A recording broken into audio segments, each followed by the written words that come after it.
Hamas Palestina serang Israel usai kejadian di Al-Aqsa, Mesir berperan mendamaikan.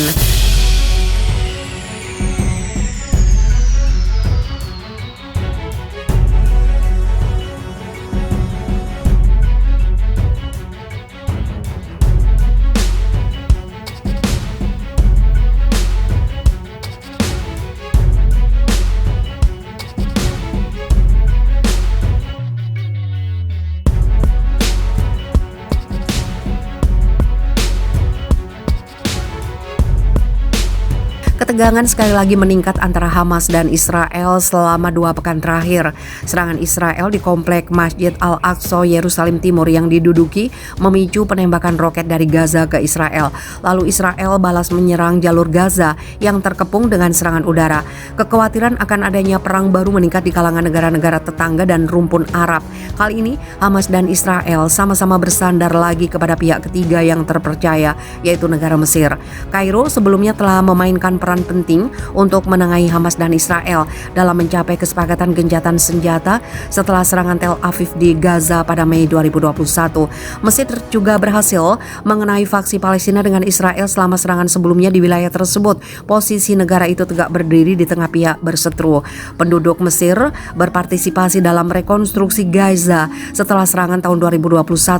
Mereka menjanjikan dana sebesar 500 juta dolar Amerika Serikat untuk membangun kembali unit perumahan yang hancur. Namun pada saat yang sama, Mesir telah menjadi mitra Israel dalam mempertahankan blokade di jalur Gaza.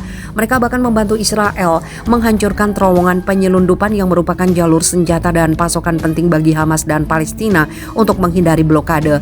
Mediasi Mesir adalah peran Badan Intelijen Umum negara itu. Badan tersebut menyoroti pentingnya menjaga ketenangan di Gaza bagi keamanan nasional Mesir.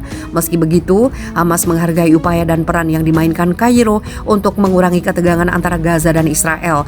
Anggota Biro Politik Hamas, Suhail Al-Hindi, menyampaikan ironi hubungan Mesir dalam pertikaian membuatnya enggan membahas rincian mediasi Mesir dengan Israel. Dia menegaskan Hamas tetap teguh pada pendiriannya bahwa perlawanan Palestina merupakan hak yang tidak boleh dilanggar.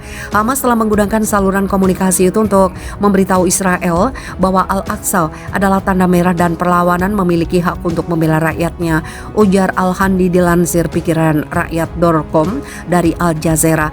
Pemimpin senior Hamas lainnya, Mosher Al-Masri, mengatakan bahwa Hamas aktif dalam upaya diplomasinya dan ini sebagian berkat Mesir. Tidak ada keraguan bahwa Mesir memiliki peran terbesar dalam hal ini karena bertindak sebagai mediator, terutama setelah serangan Mei tahun lalu. Bagi Hamas, bagaimanapun Mesir tetap menjadi mitra penting sebagian besar karena kedekatan geografisnya. Hamas dan faksi Palestina lainnya dipaksa melakukan mediasi dan tidak ada jalan lain ke Gaza selain Mesir. Oleh karena itu, tidak ada gunanya menentang rezim Mesir, tutur seorang penulis dan peneliti urusan politik Mesir, Yosef Abu Watfa.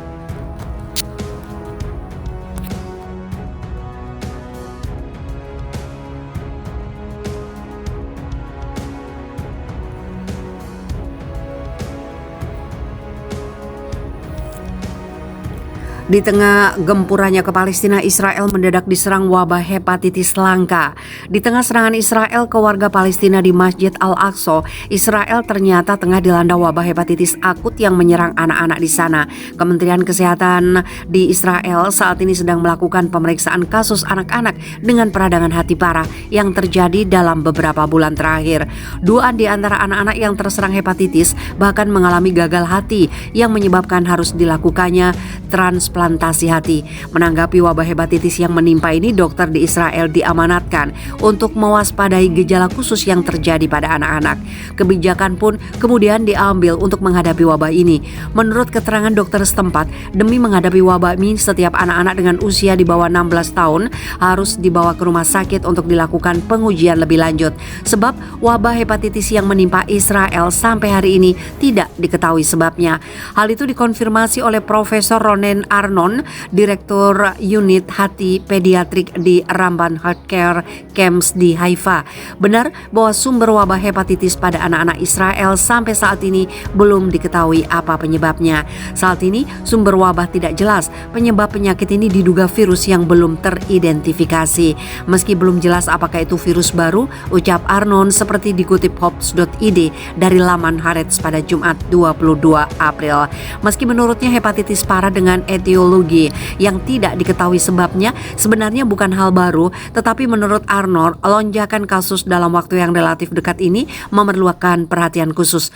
Menurut Arnon, perhatian khusus harus dilakukan kepada anak-anak yang mengalami ciri seperti tinja berwarna terang, urin berwarna gelap, anak-anak yang mengalami kelelahan dan tidak enak badan, serta tanda hepatitis lainnya. Untuk mengecek apa sebenarnya penyebab wabah ini, Israel terus melakukan penelitian lebih lanjut seperti pengujian teori termasuk di dalamnya pengujian terhadap bahan kimia serta racun yang tengah menyebar di wilayah tersebut. Tetapi sejauh ini masih tidak diketahui apa yang sebenarnya menjadi penyebab dari terjadinya wabah ini.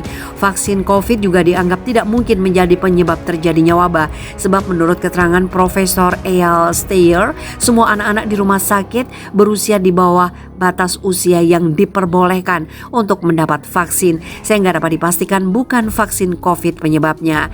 Menanggapi kasus itu, WHO menduga bahwa kemungkinan wabah itu merupakan jenis hepatitis akut dengan AST atau ALT lebih dari 500 U-L yang menyerang anak-anak berusia 11 hingga 16 tahun. Berita wabah hepatitis yang menyerang anak-anak Israel ini datang bersamaan dengan kecaman yang terus menghujani Israel karena serangan yang dilakukan negara tersebut pada warga Palestina di Masjid Al-Aqsa pada 15 April lalu.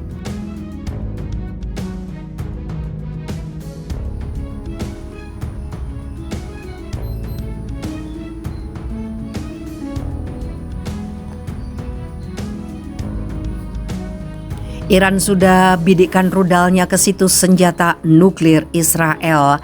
Iran mengklaim sudah mengetahui semua lokasi situs senjata nuklir, senjata biologis, dan senjata kimia Israel. Teheran bahkan sudah memberitahu Tel Aviv bahwa mereka sudah membidikkan rudal-rudalnya ke berbagai situs sensitif itu. Sumber Iran mengungkapkan pemberitahuan ini kepada Al Jazeera pada 21 April. Menurutnya, Iran sudah memperingatkan bahwa jika terjadi agresi oleh militer, maka target sensitif tersebut akan diserang. Pemberitahuan dari Iran ke Israel dikirim melalui perantara Eropa.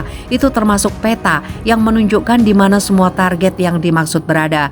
Informasi tersebut awalnya dilaporkan tanpa penjelasan mengenai sumber pengungkapan tersebut oleh analisis konflik independen dan saluran agregat berita Intel Sky pada 18 April.